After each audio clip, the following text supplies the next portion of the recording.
Boa noite, pessoal. Bem-vindos ao Longe Talks. Hoje a gente vai falar de um assunto muito questionado, que é sobre a doença de Alzheimer. Hoje, dia 21 de setembro, é comemorado, mundialmente o Dia Internacional de Conscientização sobre essa doença. E é por isso que a gente está aqui hoje para falar um pouquinho com um especialista na área, né? E então eu quero dar boa noite para vocês. Boa noite, Eli. Boa noite, Ju. Sejam todos bem-vindos e vamos começar essa conversa. Boa noite, Ju, seja muito bem-vinda.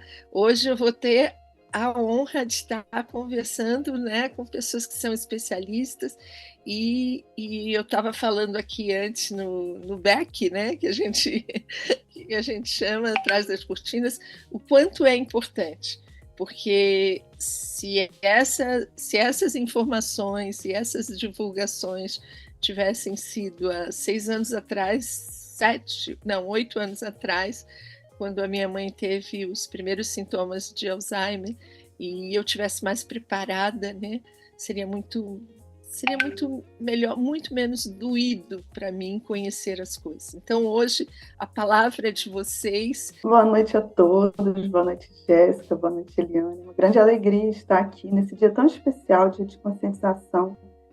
Nós que estamos tão mobilizadas nessa causa, sabemos da importância do diagnóstico precoce, sabemos da importância de mobilizar a sociedade para apoiar as pessoas com Alzheimer, também seus familiares. Então, esse dia realmente é um dia muito especial. Estou muito grata a vocês pelo convite e agradeço também a participação de todos que estarão conosco nesse momento. Eu trabalho no campo da gerontologia já há 12 anos, né? Comecei a trabalhar nesse campo no projeto de Universidade para a Terceira Idade, no ano de 2010. E nesse mesmo projeto eu tive o primeiro contato com uma pessoa com Alzheimer. Foi onde surgiu o meu interesse por estudar, pesquisar, enfim, aprender sobre a doença. E aí, naquele momento, eu percebi a carência de informação dos familiares, né? O quanto que era difícil lidar com essas mudanças, né? Com essas mudanças cognitivas, mudanças comportamentais, a falta de apoio relacionada a essa questão. Enfim, comecei a estudar, surgiu um primeiro curso. Nos primeiros anos foram presenciais, hoje já faço um trabalho online há 4 anos, né? Então, hoje eu sou professora de geronto, sou especialista em saúde do idoso, sou mestre em saúde, atualmente faço um doutorado também. Ao longo desses 12 anos aí, as minhas pesquisas estão relacionadas ao campo do envelhecimento, com ênfase maior na doença de Alzheimer. Bacana, Ju. E Ju, a gente te acompanha, assim, só para contextualizar, né, pessoal? A Ju tem o SOS Alzheimer. Queria que você explicasse um pouquinho como é que surgiu isso, do que se trata, e inclusive para abrir, né, para as pessoas que tiverem interesse, porque eu sei que tem muitas, independente da área, muita gente tem interesse, tem curiosidade sobre a temática, seja para si, seja para o outro. E aí eu queria que você falasse um pouquinho do que é o SOS Alzheimer e como é que você pode auxiliar nesse sentido em relação à própria doença, né? E quais os públicos que você atende nesse sentido? O que hoje é o curso SOS Alzheimer começou lá atrás, né, em 2011, se não me engano, foi minha primeira turma presencial, ainda não tinha esse nome. E aí, nos últimos 4 anos, eu comecei a fazer esse trabalho na internet, divulgar vídeos, orientações, artigos sobre o assunto, e elaborei, primeiramente, o SOS Alzheimer. Foi um mini curso com informações assim, bem introdutórias sobre a doença de Alzheimer. Hoje ele é um curso maior, um curso estruturado, onde a gente trabalha com 3 módulos.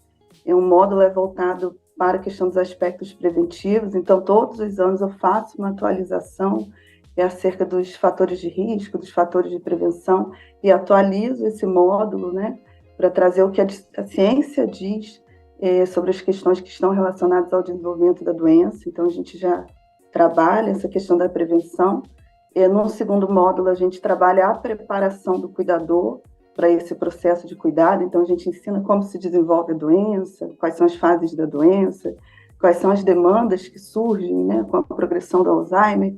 E a gente trabalha a questão dos direitos, né, a questão da construção de redes, das relações familiares, das emoções do cuidador, que a gente sabe que é bem complicado lidar com esse processo. E aí a gente tem um terceiro módulo, onde é a sistematização do cuidado. É um curso bem estruturado desde da prevenção a preparação para cuidado e a sistematização. A gente sabe a importância da rotina, a importância de saber como se comunicar com uma pessoa que tem Alzheimer, como lidar com essas questões comportamentais. Então, é um curso bem estruturado, né, que eu fui desenvolvendo ao longo desses 12 anos e que a gente, inclusive, iniciou na semana passada, a turma de 2022, né, com muita alegria. E assim, existe muito questionamento, Ju, eu acho que você também vivencia isso em relação a tô esquecido. Então, uma pessoa com a partir dos 45 anos ali, que já tem, a gente começa a ter modificações de um envelhecimento cerebral natural do próprio processo, né?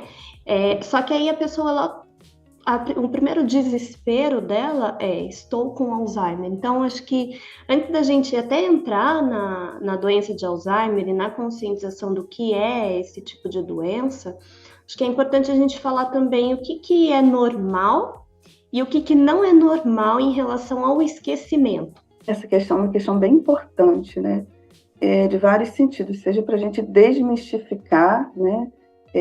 O que as pessoas naturalizam como perda de memória, seja para a gente também acalmar as pessoas que estão apresentando um esquecimento temporal, ocasional, que não tem relação com a doença de Alzheimer.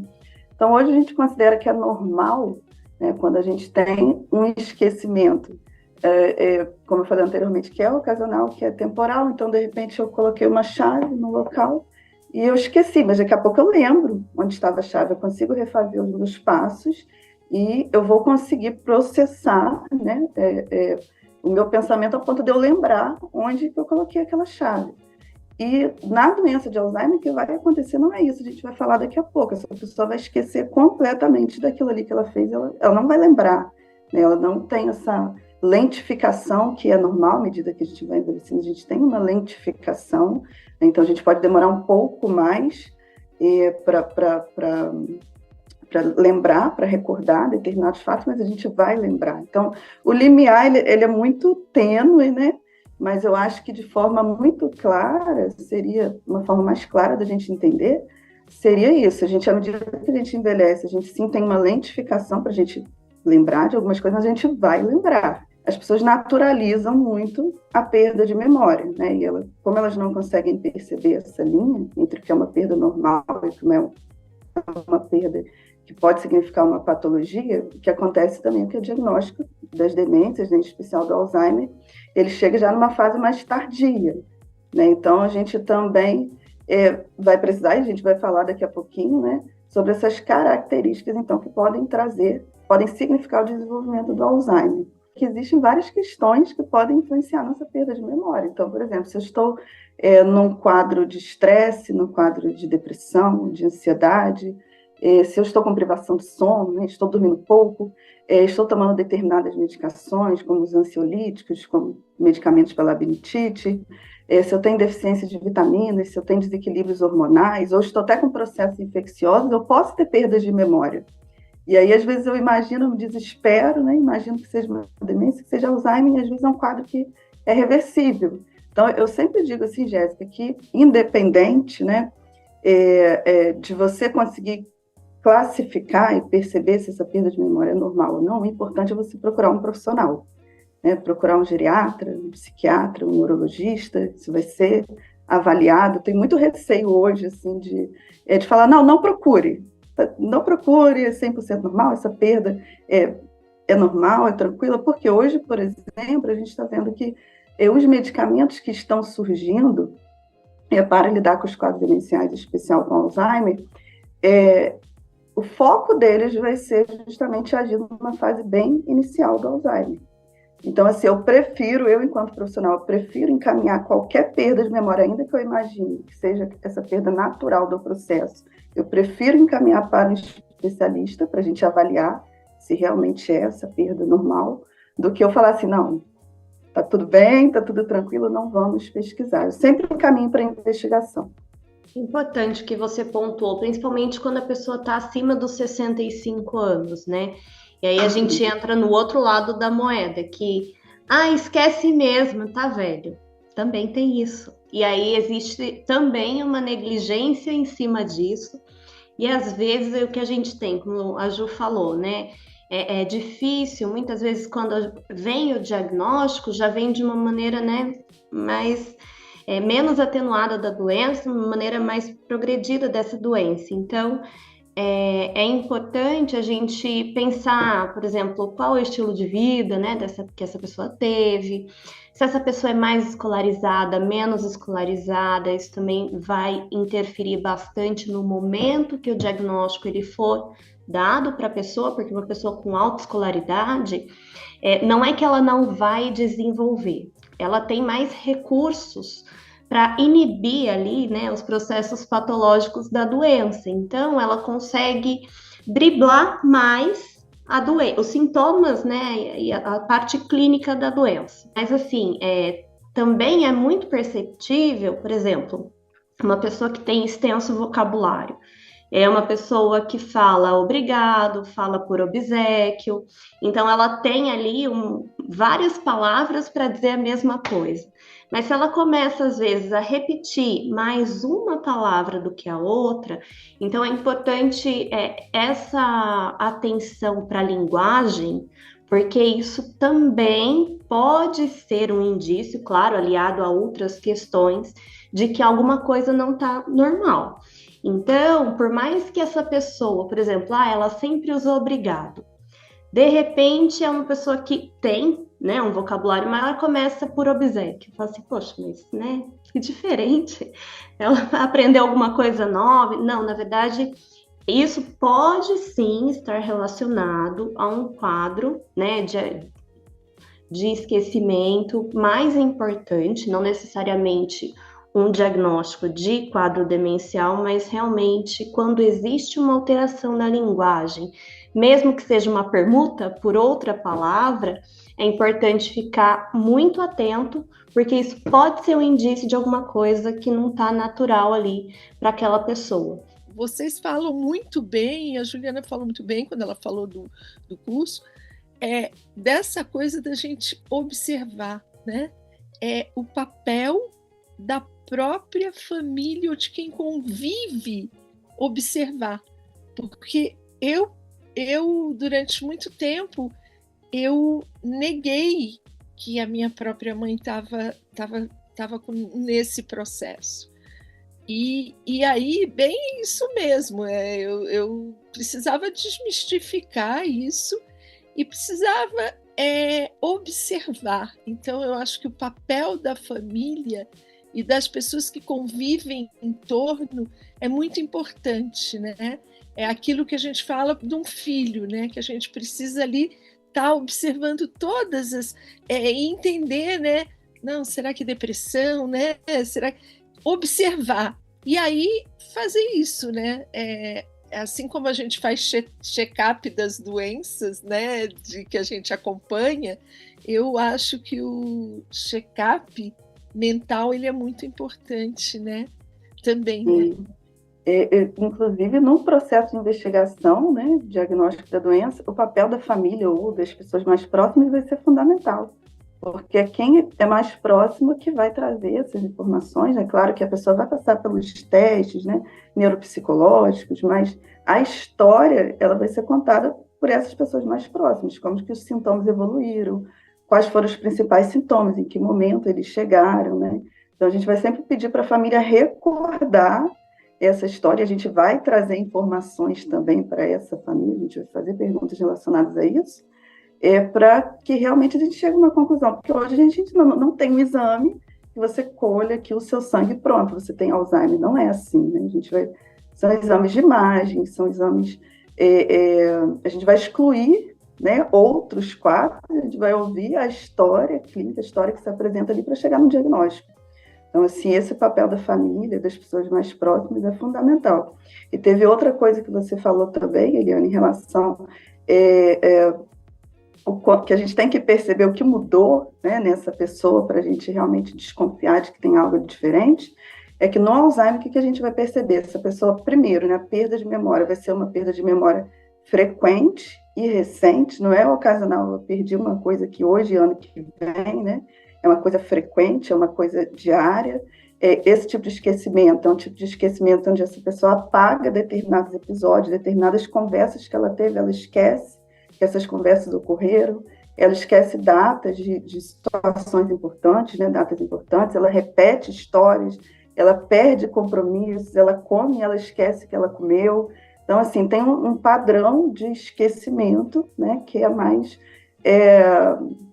que é característico da doença de Alzheimer. Só que não é só isso, né? Ele vai estar associado também à perda da capacidade de gerenciar a própria vida. Então, essa pessoa vai ter dificuldade para gerir a vida dela, vai precisar de outras pessoas para ela dar conta de coisas que ela fazia cotidianamente sozinha.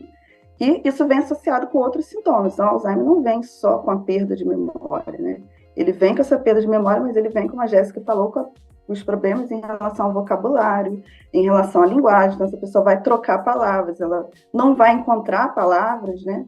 Quando ela está conversando, às vezes ela não consegue concluir uma conversa, mesmo uma conversa, ela para, ela não sabe nem o que ela estava falando. Tem a questão da incapacidade para fazer as coisas ali que ela já fazia. Então, por exemplo, a mulher é do lar, né? Ela sempre fez aquele bolo Amélia a vida inteira. E ela chega a um determinado momento que ela precisa de uma receita para fazer aquele bolo que ela faz há 30, 40 anos. Não é um padrão normal, né? Já é um padrão aí diferenciado realmente que vai trazer para a gente uma característica que pode ser da doença de Alzheimer. Tem a questão da desorientação também, né? A pessoa está acostumada a vida inteira a passear pelo bairro, transitar por aquele caminho, e ela não consegue mais chegar sozinha naquele local. Ela chega naquele local, ela não sabe nem o que ela foi fazer ali, ou ela não sabe como que ela faz para voltar para casa, né? Tem a questão também das mudanças de comportamento, de humor, às vezes a pessoa fica mais desconfiada, ou fica com o humor mais deprimido, ou mais irritada, né? E ela não era assim ao longo da vida dela, e ela começa, ao longo dos tempos, a apresentar esses sintomas, ela começa repentinamente, diante de qualquer situação, ela muda de humor, né? Bruscamente. Então, são sintomas, né, que a gente vai percebendo que tem relação. E eu acho que outros pontos que eu percebo muito nas situações que eu atendo é realmente essa dificuldade, essa apatia, às vezes, né, que essa pessoa apresenta, um distanciamento social, um distanciamento das coisas que ela gostava de fazer, do lazer que ela fazia, ela vai perdendo o interesse ao longo do tempo, às vezes se coloca em situação de risco, né, de pedir ajuda a pessoas estranhas, de doar dinheiro enfim, de forma irracional, e às vezes se colocar numa situação financeira muito difícil. E eu vejo isso muito em pessoas que têm boas condições financeiras, né? E às vezes a família nem desconfia, se a pessoa entra numa situação financeira muito difícil, de dívidas ou de pagamentos duplicados, né? E ninguém consegue entender o que está acontecendo. E é a doença de Alzheimer se desenvolvendo. Então são vários sintomas aí relacionados, né? Que não é só a questão da memória. Hoje, acho que até para vocês irem se familiarizando com os novos termos que estão surgindo em relação à doença, hoje a gente tem pelo DSM-5, e eu vou falar porque muitos diagnósticos eu tenho recebido, muitos clientes com esse tipo de diagnóstico, a pessoa não faz ideia do que se trata. Então, transtorno neurocognitivo maior, esse é o termo hoje usado pela literatura, inclusive por muitos profissionais, é o que traz a diretriz aí da Organização Mundial da Saúde para a gente olhar para o transtorno neurocognitivo maior como os antigos quadros demenciais.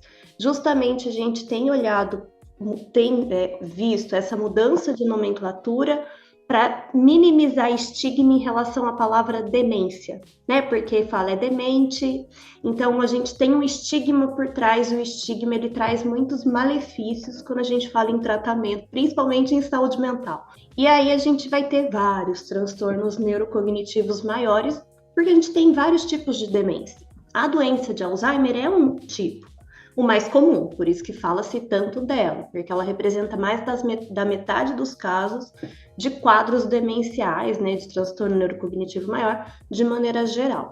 Mas ela não é a única, tá? Então a gente vai ter o transtorno neurocognitivo maior devido à doença de Alzheimer. Hoje, tecnicamente falando, essa é a nomenclatura que a gente usa. Mas, usualmente falando, é ainda relacionado como doença de Alzheimer, demência também, né? Muito se fala sobre demência, mas a gente tem que tomar um certo cuidado, porque nem toda demência é a doença de Alzheimer.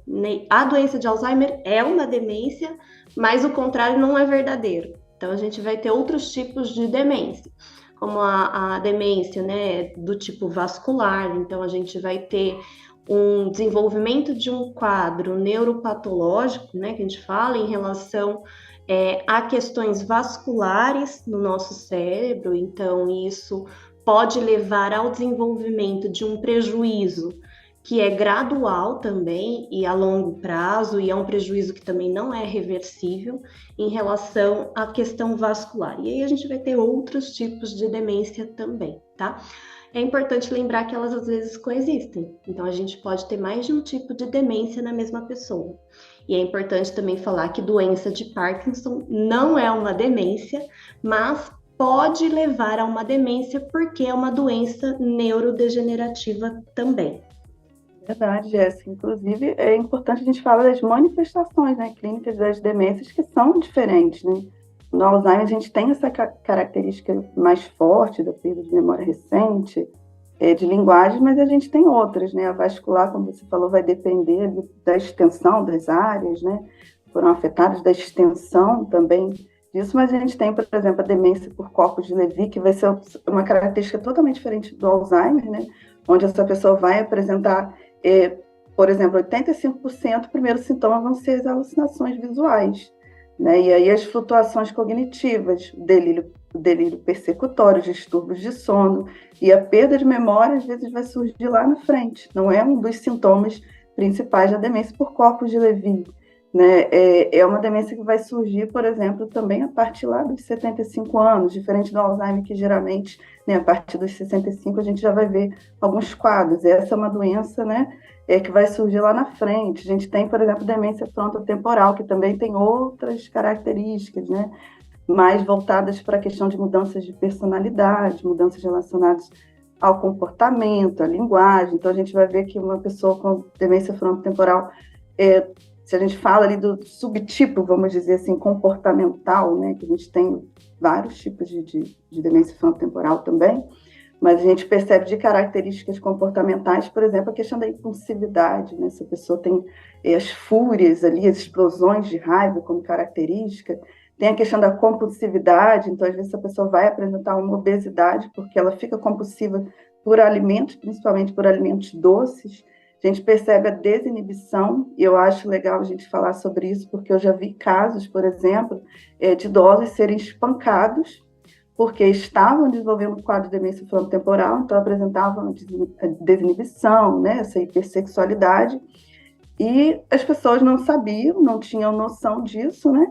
E eu já vi casos de espancamento, como já vi casos de divórcio, porque esse idoso, por exemplo, apresenta esse comportamento desinibido, então às vezes ele paquera uma outra mulher na frente da própria esposa, né? E a esposa, na cabeça dela, eu já vi termos assim, tá ficando safado, né? Depois de determinada idade, e aí na verdade não é.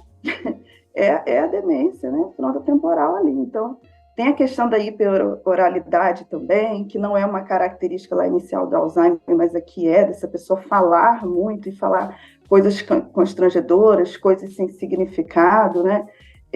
A questão da autonegligência também, a gente percebe muito essa questão da pessoa que não se cuida mais, não cuida da própria higiene.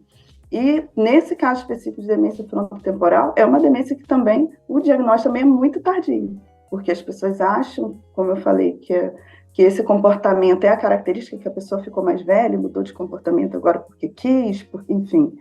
E são quadros demenciais, e como você falou, tem o quadro da doença de Parkinson também, né, que 40% das pessoas vão desenvolver essa demência, então acho interessante a gente falar também sobre isso, e também vai ser um quadro diferente, que não vai surgir inicialmente com a perda de memória, né, que a gente vai perceber, na verdade, é uma dificuldade em relação à atenção, em relação ao raciocínio, que vai ficando mais lento, em relação à capacidade de julgamento, e a dificuldade para planejar as coisas, e a perda de memória vai vir mais à frente ainda. Né? Então, as características das demências, né, os sintomas clínicos são diferentes, são diferenciados. E eu acho sempre importante a gente pautar e falar sobre isso, sim. Isso que vocês duas fizeram, e eu acho que é muito importante nesse dia de conscientização, Gente, vamos lá, procurem, e não esperem para que tenha casos para que a gente tenha que ver na hora, né? Vejam antes, né? Vejam antes, assim, porque tudo também faz parte do aprendizado. E mesmo a gente sabendo que esperamos que não precisemos passar sobre isso, né? Mas a gente saber, e quando se tiver que enfrentar um dia, a gente enfrente com informação, com conhecimento e com esse amor que a gente já tem. O canal é para isso, né? Quando a gente pensou no canal, a gente pensou realmente em ser um meio de comunicação, uma ponte que une, né? Não uma ponte que separa, mas uma ponte que une realmente essas informações para quem necessita, para quem tem curiosidade. Acho que hoje é um dia importante para a gente falar um pouquinho sobre uma questão que é um problema não só brasileiro, mas é um problema mundial, né? Uma questão de saúde pública a nível mundial. Então, muito obrigada. E Ju, muito obrigada por tudo, viu? E deixa aí um recadinho, último recadinho, pessoal, antes da gente se despedir aqui. Quero agradecer primeiramente a vocês pela oportunidade. Para mim foi uma grande alegria estar aqui. Todas as oportunidades que eu recebo para falar sobre a doença de Alzheimer, fazer esse trabalho de conscientização, sensibilização, eu abraço. E com vocês foi muito mais especial, né? Porque o acolhimento, o carinho, o comprometimento do canal, de vocês com a informação, com a divulgação das informações sobre a longevidade é algo que realmente toca, é um trabalho muito bonito que vocês estão fazendo. Então, agradeço a vocês, agradeço a quem assistiu a live também, me coloco também disponível para dúvidas, para as perguntas, tanto aqui no canal de vocês quanto nas redes sociais, e estarei sempre à disposição de vocês, tá bom?